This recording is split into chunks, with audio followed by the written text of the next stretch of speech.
Fala galera, eu sou o professor Gilberto Melo e esse é o nosso canal Bruxaria Natural, né? Pessoal, eu já lancei um vídeo aqui no canal, se você ainda não viu, volta lá no vídeo anterior e assiste que ele tá bacana pra caramba, falando um pouquinho sobre 3 pontos que é muito importante destacar para quem está iniciando no caminho mágico, ok? Nesse vídeo, continuando ainda nessa fase introdutória sobre a bruxaria e a Wicca, eu vou indicar para vocês algumas mentiras que são contadas a respeito da bruxaria. Já que esse é um caminho que vocês estão trilhando ou já trilham há algum tempo, é muito importante vocês entenderem que nem tudo aquilo que é dito lá fora, ou muitas vezes dito, né, aqui dentro do meio, vamos falar assim, não é bem por aí. Eu vou explicar para vocês as mentiras que são contadas a respeito da bruxaria e também de onde que essas mentiras surgiram, ok? Depois da nossa introdução, então, eu já vou trazer essa pauta para vocês. Aproveita enquanto a gente está na parte introdutória para já deixar o seu like, já se inscrever no canal, compartilhar com aquele grupo de espiritualidade, com aquele amigo que curte Wicca, que curte bruxaria, que curte Umbanda e já deixa aquele comentário também maroto, tá bom? Então volta lá.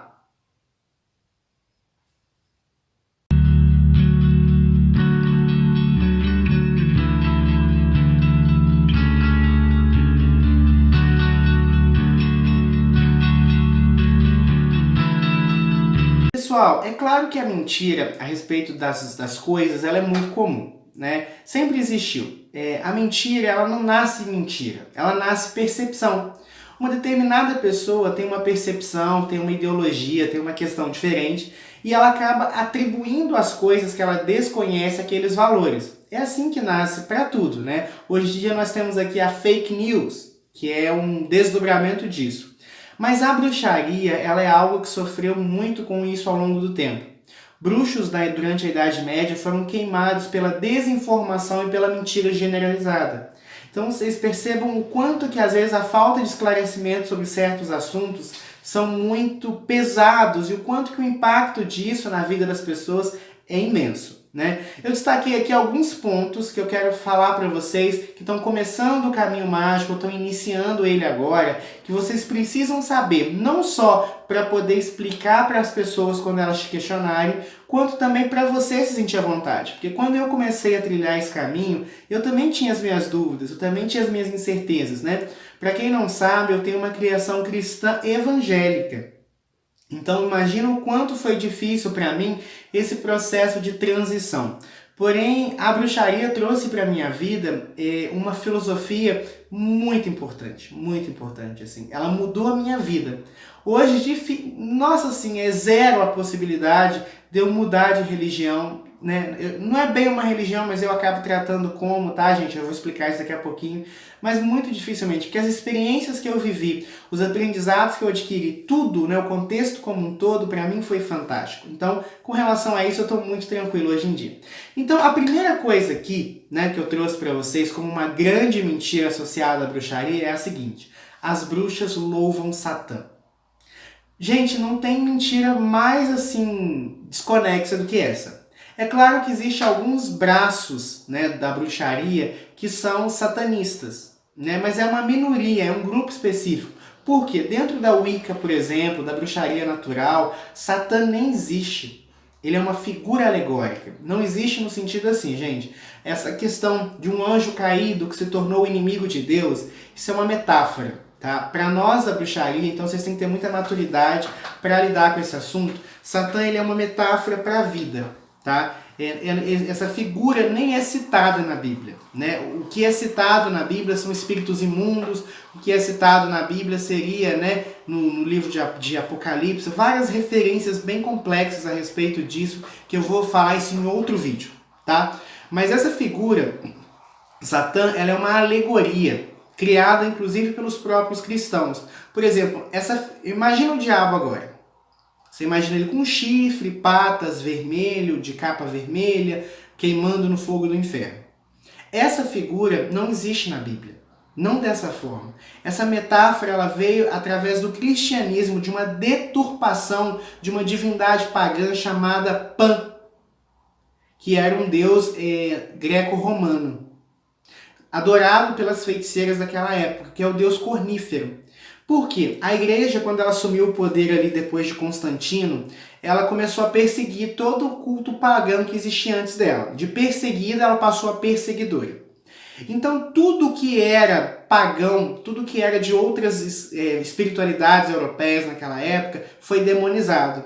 E como as pessoas muitas vezes não conseguiam sobrepor um culto que já existia há muito tempo, a igreja assimilou aquilo ali de uma maneira diferente. Então, por exemplo, se havia uma fonte, o Vaticano, por exemplo, é um exemplo disso. Ele foi construído sobre uma fonte sagrada do povo, né, europeu daquela época. Vários templos, árvores, locais de culto religioso eram destruídos e construídos ali templos religiosos. Por quê? Porque os pagãos que até então, né, cultuavam a sua espiritualidade ali, fossem aqueles locais e tivessem contato com outra vertente, entendeu? Já que você não conseguia coibir uma ação, você transforma ela, cristianiza ela. Eu vou fazer um vídeo específico sobre isso. Mas, por exemplo, o Natal, que é uma data que existia no equinócio de inverno, que era uma coisa celta, nórdica, muito antiga, e que como não conseguiram combater, eles associaram, tornaram cristão. A Páscoa, o Ostara, e eu vou falar muita coisa no futuro, mas só para vocês me entenderem. Então existia uma divindade que é cultuada até hoje dentro da Wicca, eu vou fazer um vídeo específico também sobre isso, que é o deus cornífero, que é Pan, que é Cernunnos, que é Cernunnos, que é Erne, várias divindades, né, masculinas que carregam chifres representando a prosperidade, a masculinidade, né? A magia ela é muito simbólica, mas tudo isso eu vou explicar no decorrer do tempo. Então o que aconteceu? O que esses povos fizeram? Eles pegaram a imagem do deus das feiticeiras e transformaram ele numa manifestação do demônio. Para quê? Para que com o tempo as pessoas começassem a associar que aquele ser era um ser demoníaco. O diabo cristão, que é diferente do Lúcifer, que é uma outra analogia, ele é uma deturpação do deus Pan, do deus Cernunnos. Tá bom? Mas para a bruxaria nem se trabalha com essa entidade. Dizem aquela coisa que você faz pacto com o demônio para ser bruxo, e isso é mó ilusão, gente. E se alguém oferecer para vocês esse tipo de serviço, se vocês entrarem num coven, num grupo espiritual, e eles te cobrarem coisas dessa natureza, ó, risca fora dali, porque não que é ruim, entendeu? Mas que não faz sentido. Isso não é magia, tá? Você pode praticar a magia, a bruxaria dentro da tua casa. Segundo ponto, que é uma mentira. Para você ser bruxa, você precisa pertencer a uma antiga linha de feitiçaria, de bruxaria, porque só é bruxo quem nasceu de uma família bruxa. Não necessariamente. Existe uma relação, eu vou explicar em outro vídeo, entre bruxos, médiums, espiritualistas e pessoas da própria família, tá? Então é muito provável que você que está me assistindo agora tenha um avô, um tio, uma mãe, um pai que tem algum tipo de percepção extrasensorial. Talvez pode ter sido um benzedor, talvez pode trabalhar também no mesmo terreiro que vocês ou na mesma casa que vocês, entendeu? Isso tem uma relação mesmo, mas não necessariamente, entendeu? Então quer dizer que a primeira bruxa ela é filha de quem? Não é assim. Qualquer pessoa tem esse poder, tem essa capacidade, só que precisa desenvolver, né? Precisa estudar, precisa praticar, precisa se dedicar, como eu falei no vídeo 1 desse canal, tá? Sem isso é impossível você trilhar o caminho mágico. Então, isso é importante, tá? Essa coisa de hereditariedade é bobeira. Eu sei que os filmes focam muito nisso, né? Até para dar um senso de importância ali para a bruxaria. Mas não é assim. Qualquer pessoa que sinta esse chamado, que queira livre e espontaneamente conhecer do mundo, né? Tirar o véu da natureza, conhecer o mundo em sua plenitude, porque isso é ser bruxo, pode participar tranquilamente. Terceiro ponto que é mentira. Bruxaria não é uma religião. Tá? Eu conheço bruxas católicas, eu conheço bruxas que não professam nenhuma fé, conheço bruxas wiccanas, conheço bruxas em todas as vertentes, bruxas na Umbanda, bruxas no espiritismo. É claro que vai bater de frente com muitos dogmas religiosos, então realmente é complicado, mas se a pessoa consegue lidar, por exemplo, tem muita gente que faz magia, né, que é uma forma de bruxaria, usando aí as imagens dos santos católicos, né? Isso tudo é magia, então não é uma religião, é um sistema de vida. A bruxaria ela é muito mais uma filosofia de vida, uma forma de encarar a natureza, de se portar frente à vida, tá? Não é uma religião. Então você não precisa sair de onde você está para isso. O que acontece muito é que com o tempo você vai amadurecendo. né? Então, obviamente que você vai tendo uma outra concepção da vida, uma outra concepção da realidade. Então, você começa a ver que a religião ela é muito caixinha, né? Então, obviamente que você vai sair daquele sistema. Quarta mentira, né, que é contada, que bruxaria é uma coisa difícil, é uma coisa muito complexa, que sabe que não é difícil. Só que é o seguinte, né? Tudo no universo tem uma lei, e eu vou explicar sobre todas as leis que eu conheço em vídeos futuros, que é a lei de troca e movimentação. Quanto mais você dá, mais você recebe. Então não pensa que você vai ser igual a Sabrina, né? Tipo assim, do nada. Não, você vai ter que estudar, você vai ter que praticar, você vai ter que se conectar, você vai ter que, sabe, assim, é um caminho, gente. Não pense que amanhã vocês já estão saindo aí fazendo feitiços, não é assim que funciona. O feitiço você vai fazer quando você estiver pronto para fazer, né? Quando você conhecer os elementos, né? Com o tempo fica muito mais fácil. Hoje, depois de alguns anos de caminhada nesse caminho mágico, tudo é muito mais fácil, mas até hoje eu estudo, até hoje eu aprendo. E o que eu sei é nada, sabe? Tipo, eu conheço pessoas que sabem muito mais do que eu, sabe? Então, assim, a gente está sempre num eterno aprendizado, né? Uma encarnação é muito pouca, tá? Então, para com essa ilusão de achar que é uma coisa difícil, mas também para com essa ideia de achar que é assim, fazer um café e pronto. Não. É algo muito mais complexo. Mas também não é difícil, não. Sabe? Você não tem que ter uma grande transformação da sua vida. Vai vivendo cada dia, vai colocando a magia ali no dia a dia. Você vai ver que com o tempo você vai viver a magia de uma forma muito natural. Outra mentira, é um caminho sem volta, né? Os religiosos aí falam que a bruxaria é um caminho perigoso, é um caminho sem volta. Não, gente, a qualquer momento, se você não está mais satisfeita com a magia, com a bruxaria, com a espiritualidade, sai fora, entendeu? Tipo assim, lembra que eu falei lá no vídeo anterior o quanto a bruxaria está associada à questão da liberdade? E é por aí. Se amanhã você não estiver mais satisfeito, tipo, se não gostou, viu que esse não é o seu caminho, né? Ir para uma igreja evangélica, católica, budista, umbandista, vai. Entendeu? Não há uma obrigatoriedade, sabe? Ai meu Deus, eu vou morrer. Não! Para com isso. Isso é crença limitante. Isso é essas mentiras que foram contadas dentro de um tempo. A bruxaria, a base dela é a liberdade. Se começou a condicionar, começou a aprender, não é bruxaria. Tá? É onde a bruxaria e a religião se separam. Porque a religião ela condiciona. Né? Não estou dizendo que religião é errado não, gente. Né? Eu trabalho em alguns sistemas religiosos também. Mas a religião ela tem uma caixinha, um sistema.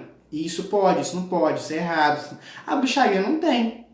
A bruxaria é a questão da liberdade, tá bom? Outra coisa também, uma mentira que eu nem coloquei aqui no meu script, mas que seria a nossa sexta mentira, é que bruxas são devassas. São assim, elas vivem em orgias. Não é por aí não, gente, sinceramente. Se você tá...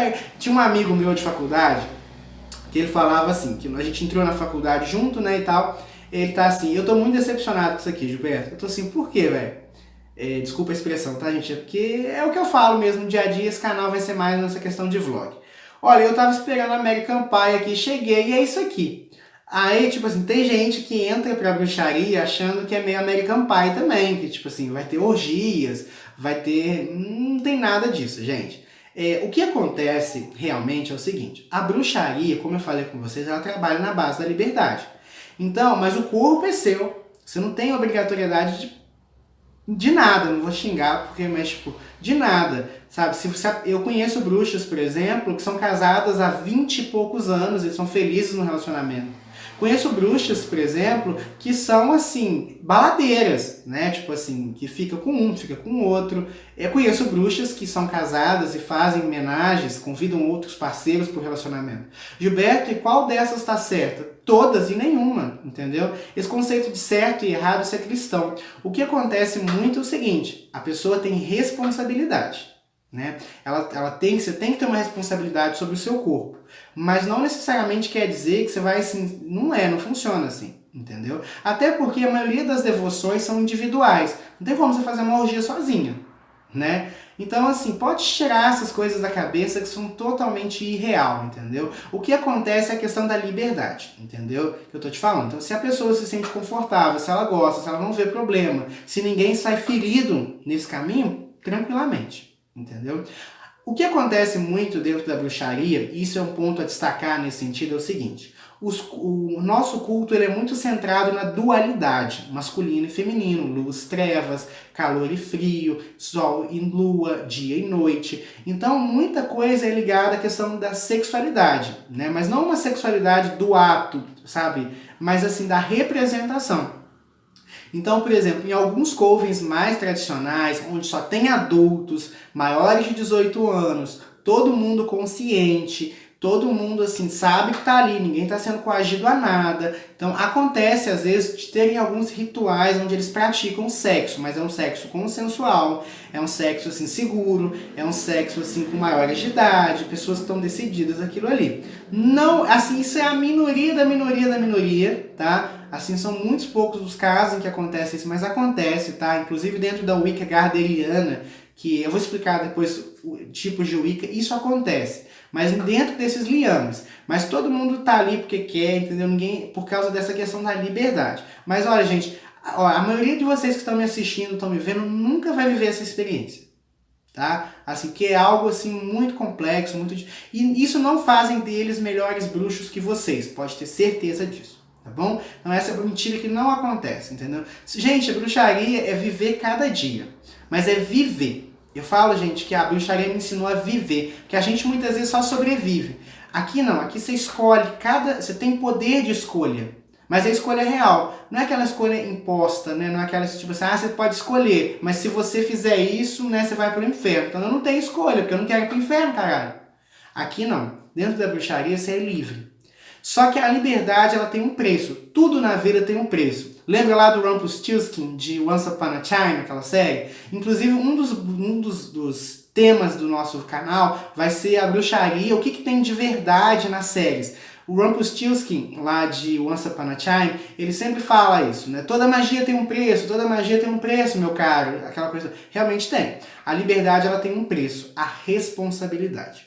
Dentro da Wicca, nós temos a rede Wicca, que diz que tudo que você fizer 3 vezes retornará para você, que é a lei tríplice, né? Que é a lei do tríplice retorno. Magicamente, tudo aquilo que você faz volta 3 vezes para você. Então, uma magia de separação, eu não faço de forma alguma. Nunca fiz, nunca vou fazer. Magia de separação, não.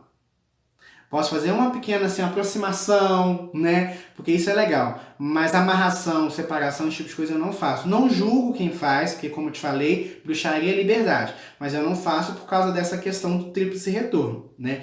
Eu vivo um relacionamento, eu não quero ser me afastado. Mas se eu tô afastando alguém, eu dou brechas pro universo me afastar de quem eu tô hoje. Isso é de verdade. Nós temos a questão seguinte, faça o que quiser sem a ninguém prejudicar. Então, esses são os lemas da Wicca. Claro que existe a bruxaria natural, que às vezes nem compreende ou nem trabalha com a lei tríplice. Mas eu trabalho, eu acredito, então, entendeu? Tô passando isso pra vocês, tá bom? Pessoal, eu sei que muita coisa que eu falei aqui ficou confuso, pra muita gente, né, fica complexo, que meu Deus, o que está acontecendo? Eu não entendi muita coisa que ele falou. Não se preocupe, dá uma pesquisada no Google. Se tiver alguma dúvida ou sugestão de tema, deixa nos comentários desse vídeo e aí a gente vai conversando. Mas tudo isso no decorrer do tempo eu vou explicando aqui. Esse canal é um canal exclusivo para passar para vocês conhecimentos como esse. Eu espero que vocês gostem, tá bom? Que a grande deusa nos abençoe e até o próximo vídeo.